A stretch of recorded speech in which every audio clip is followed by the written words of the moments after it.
Welcome back, everybody. This is Pink Frock Yellow Boots from Behavior, working towards achieving holistic health for everybody.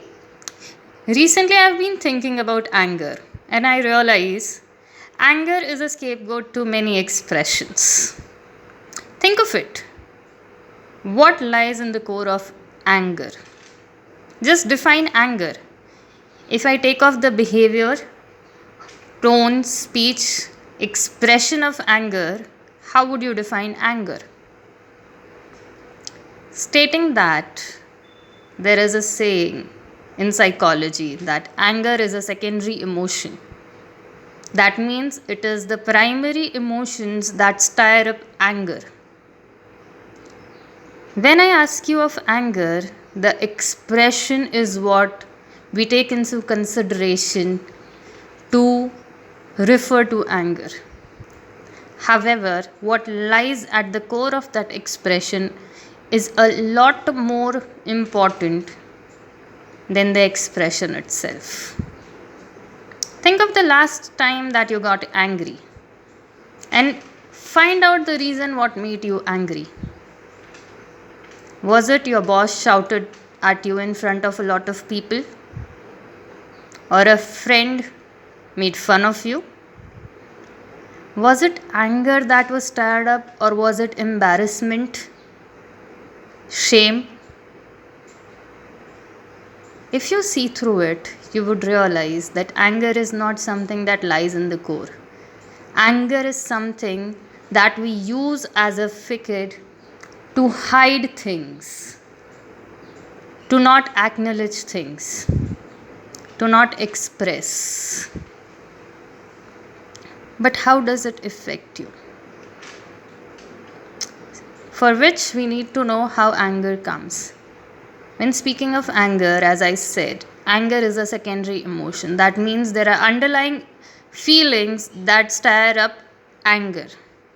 It could be shame, hurt, guilt, feeling not valuable, cared for, being taken for granted, humiliated, embarrassed.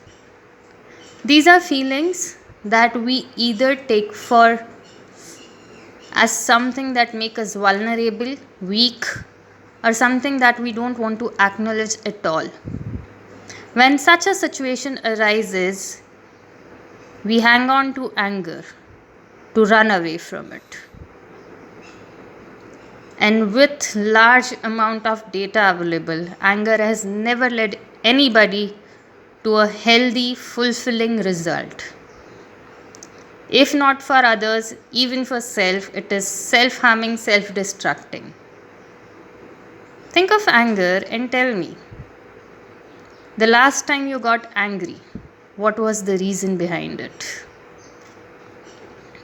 Like I asked before. And think through it, what led you to that anger? What was the underlying feeling that caused you to feel a ruckus and overwhelming desire to burst out? Understanding anger is very important.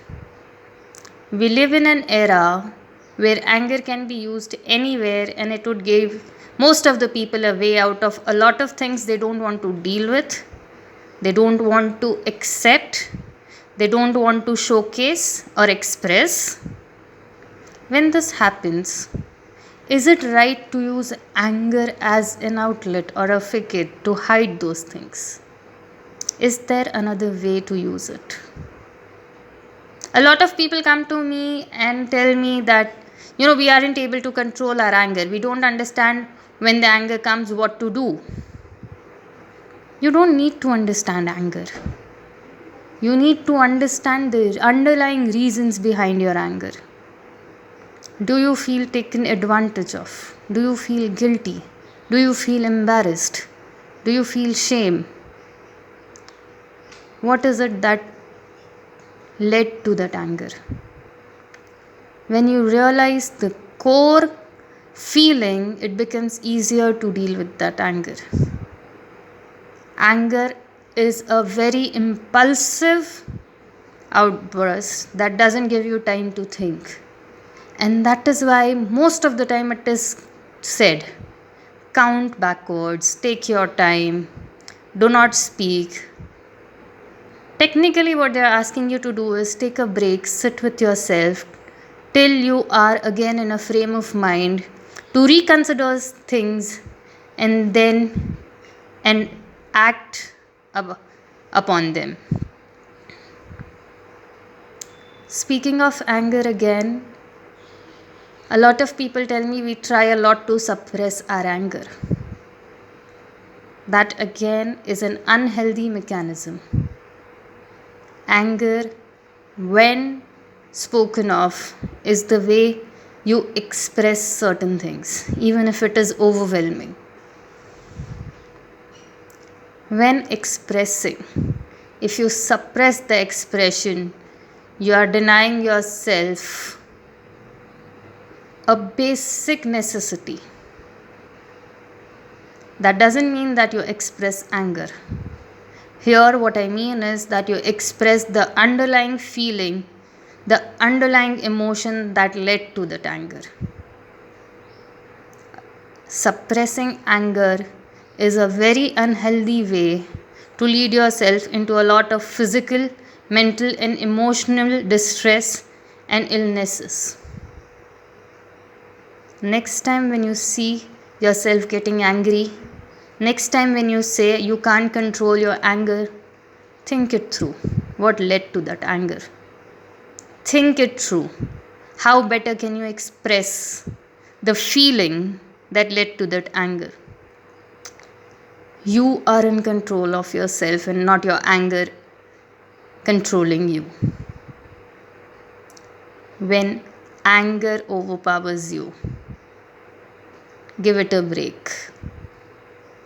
Give it time to settle down so that you can reach core of yourself that probably you are running away from. You aren't ready to accept and embrace. It is important that you yourself embrace, accept the underlying causes and deal with them in a healthier, appropriate manner. Not just for your own good, but also for your relationships and social standings. I hope this helps. If you have queries, please feel free to reach out. Have a nice week ahead.